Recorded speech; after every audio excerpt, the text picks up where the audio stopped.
Goeiedag almal, Jaco Fourie van Sierra Victor hierso. Ek het lanklaas met julle gepraat, vra om verskoning, werksdruk, het maar gemaak dat ons bietjie agter geraak het met hierdie noodplan uitsendings. Goed, soos julle weet, die mense wat ons volg, Sierra Victor het 'n generiese noodplan geskryf vir beboude gebiede, alhoewel baie van die aspekte en die prinsipe kan aangewend ook word vir landelike gebiede. Goed, net vinnig weer die scenario.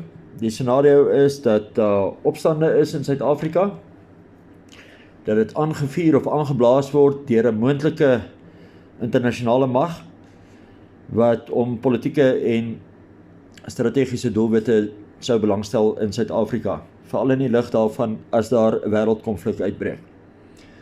Goed, so in Suid-Afrika het ons dan hierdie opstande wat buite beheer geraak het.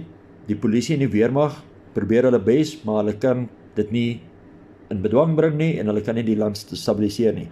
So ons is almal wetsgehoorsame landsburgers, maar ons het 'n verantwoordelikheid teenoor ons familie en ons gesinne en ons eiendom en ook teenoor die land om te help waar ons kan om mekaar te beskerm. Ek herhaal, Sierra Victor is nie 'n inisiatief om 'n revolusie aan te blaas of te kweek nie.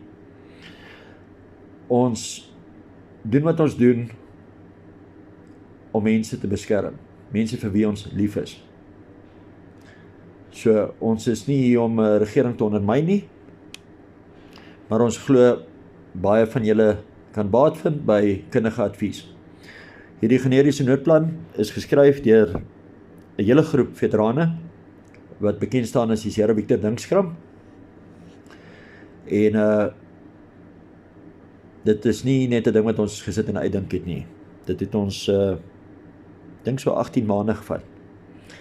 Goed, ons gaan aan met hoofstuk 2, veranderlike magte en konflikontwikkeling, deel 2. Goed, ons het laas gepraat van die polisie en die weermag. Dit kan gebeur dat die polisie en die weermag in twee split. En dan kry jy die rebelle groepe en dan die loyaliste.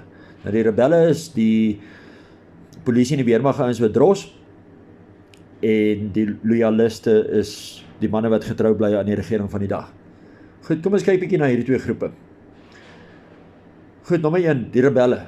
Nou baie van die uitrusting waarmee hulle uitgeruik was in die weermag en die polisie, kan hulle saam met hulle neem. En hulle vat dit dan gewoonlik ook saam. Dit sluit in radio's, uniformstukke, rugsakke of kit, soos wat ons van gepraat het, wapens, ammunisie.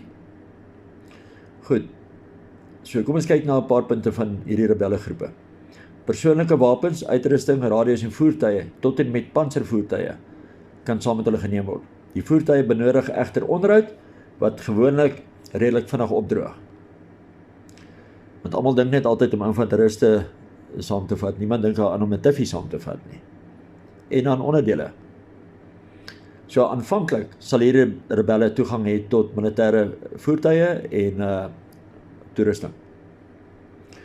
Nou gewoonlik verwerp hulle weermag uniforms. Dit word verwerp en hulle dra siviele klere of hulle dra mengelmoes.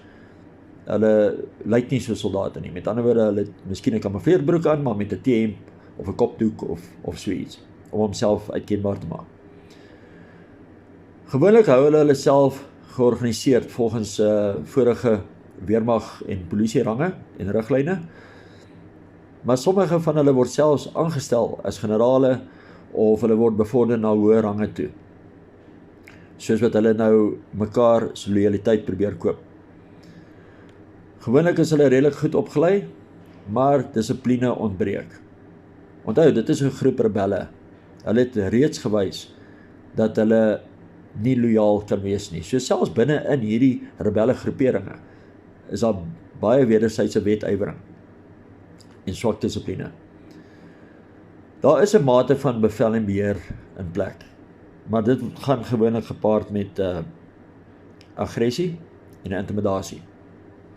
Goed, kom ons kyk na die ander groep, die loyaliste. Dis die manne, die polisie en die weermag ouens wat besluit het hulle gaan saam met die regering van die dag staan en hulle gaan Suid-Afrika probeer beskerm.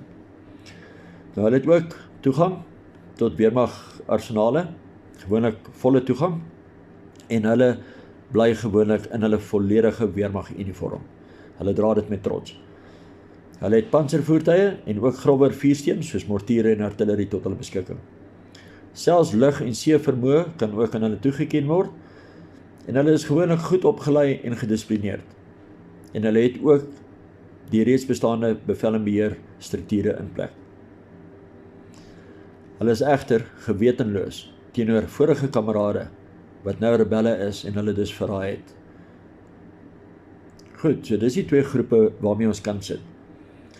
Nou kom ons kyk bietjie na vyandelike magte, die eienskappe en die kenmerke. Nou vyandelike magte in hierdie scenario sluit in dan baie van hierdie rebelle, of die rebelle, as ook gewone landsburgers, wat opgeneem word in hierdie massa-hysterie en die regering van die dag omver wil werk. Dis nou jou gewone toi-toi gangers en brandstigters en daai tipe goed. Goed, kom ons kyk hoe hulle gewoonlik ontwikkel.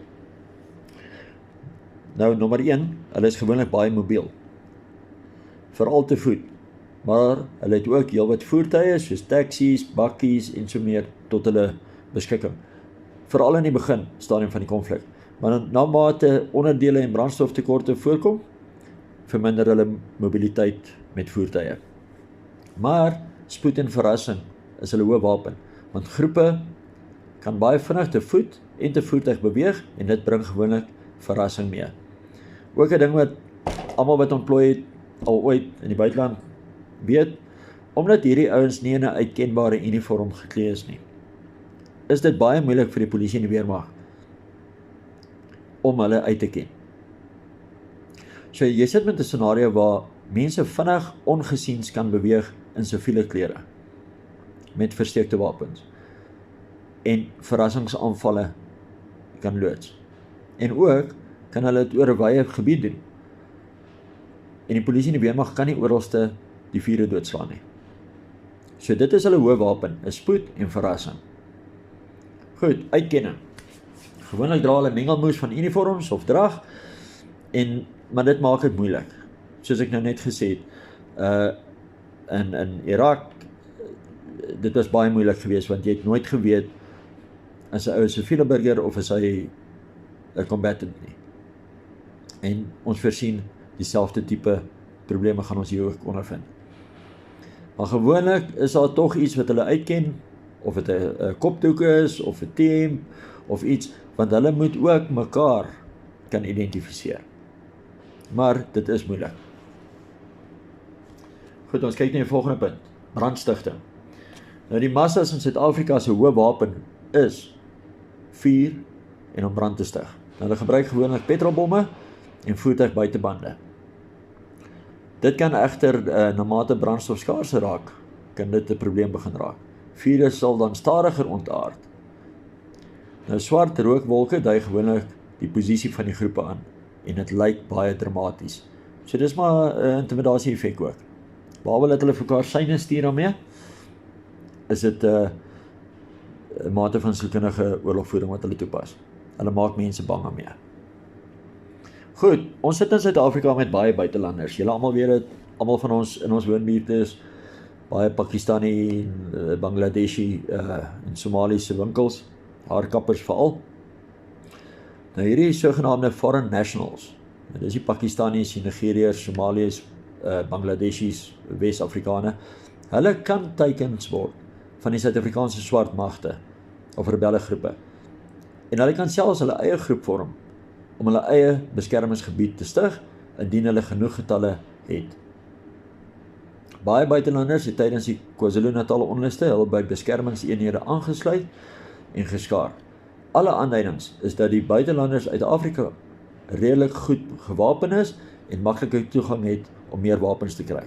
Ons weet dit, ons weet die Nigeriërs veral het massas wapens hierso. Nou op hierdie stadium, julle weet, daar's uitsprake gemaak deur sekere politieke, wat sal ek hulle noem? Politieke terroriste, want dit is wat hulle is. wat links en regs mense dreig met massa-uitwissing, ook ons, as 'n bevolkingsgroep. Nou hierdie mense praat gereeld van die foreigners. So as so 'n konflik uitbreek, is daar een van 2 of 3 opsies, of moontlike dinge wat kan uitspeel.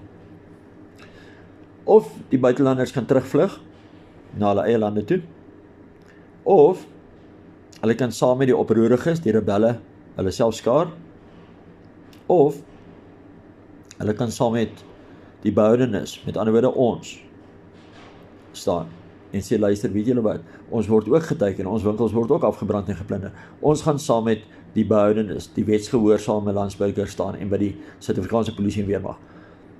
So, maar hulle is in ons woonbuurtes. En dit is 'n faktor wat ons moet in berekening bring. Hulle het toegang tot wapens, hulle is baie. Ek weet nie wat is die onlangse statistieke nie, maar ek het al gehoor, iemand het al iets gesê van 8 miljoen. Dis baie. 8 miljoen is baie. So, hulle moet ook as 'n rolspeler gesien word. Goed. Ons tyd gaan ons bietjie inhaal. Ons gaan môre aangaan met ons volgende boodskap. Dan gaan ons aan bietjie met hierdie vyandellike magte se eienskappe en kenmerke. Dan gaan ons kyk na die middelklas burgers, waar val hulle in? Ons gaan kyk na vuurwapens en ammunisie, desperaatheid, water- en voedseltekorte, konsentrasies van groepe, die voorspelbaarheid van groepe, ensovoorts. En dan gaan ons bietjie kyk na vyandellike magte se sterkpunte en se swakpunte, en hoe 'n mens hulle kan evalueer tot ons voordeel, om wet en orde te herstel, of te help herstel. Goed. So ons gaan afstaan hierso vandag hiermee. Julle kan al ons hierdie uitsendings, hierdie generiese noodplan uitsendings is op YouTube beskikbaar. Ongelukkig nou net die klank. Nou op hierdie stadium doen ons nog net die video. Julle sal sien op die video, dis net 'n Sierra Victor embleem, maar daar gaan later in van die praatjies gaan daar diagramme wees en daar gaan bewegings wees en ligfoto's wees en sulke tipe goed. So dit is hoekom ons dit in video formaat doen vir nou. Ons doen nie 'n selfie video nie. Almal weet buitendien hoe ons lyk. Is geen geheim nie, so ons is nie bang of probeer ons identiteit wegsteek nie. Maar soos wat ons in ons eerste boodskap gesê het, is ons wil hê ons mense moet vir hulle self dink. Julle moenie 'n groep manne of 'n individu begin volg nie. Ons is almal Sierra Victor. En ons sien onsself as konsultante. Ons is nie leiers nie, ons het geen ambisie om leiers te wees nie. Ons is net lief vir ons mense en vir ons land, vir ons volk. So ons wil nie hê julle moet iemand begin volg nie. Ons wil hê julle moet Sierra Victor wees. Nou Sierra Victor, vir die wat nie weet nie, is die afkorting vir SV, of die foneties vir SV, en dit staan vir, staan vas. Ons staan vas in ons geloof, en ons staan vas in ons identiteit.